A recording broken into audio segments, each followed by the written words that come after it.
ہم سب ہی گناہ گار ہیں، تو گناہوں کے بوجھ سے جب پریشان ہوتے ہیں تو پھر کہتے ہیں توبہ کیسے ہوگی، جی بھاگتے ہیں کہ توبہ کا کوئی طریقہ معلوم ہو۔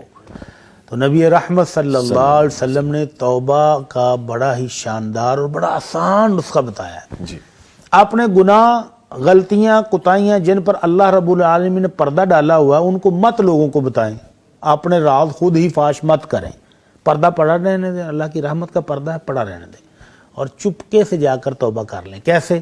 اللہ کے نبی صلی اللہ علیہ وسلم فرماتے ہیں ما من عبد یذنب ذنبا فیحسن الطہور، جب بھی کوئی بندہ کو گناہ کر بیٹھے، اب اس کو پشیمانی ہے کہ میں نے اپنے رب کی نافرمانی کر لی، توبہ کرنا چاہتا ہے تو بہترین وضو کرے اچھی طرح مل مل کے، ثم یقوم فیصلی رکعتین، پھر اٹھے اور 2 رکعت نماز پڑھ لے، ثم یستغفر اللہ الا غفر اللہ لہ، 2 رکعتیں پڑھے اور اپنے رب سے اندر بیٹھ کے چپکے سے کسی کو بتائے بغیر اللہ سے توبہ کر لے، اللہ معاف کر دے گا۔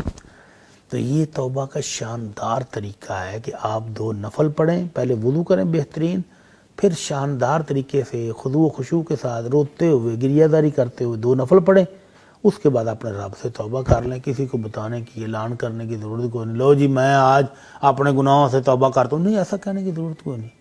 جس رب نے، جس ارحم الراحمین نے پردہ ڈالا ہوا تھا وہ اسی پردے میں ہی معافی کر دے گا۔ ٹھیک، تو اللہ تعالی ہم سب کو اپنے گناہوں کی معافی مانگنے کی توفیق آمین عطا یا رب فرمائے۔ العالمین۔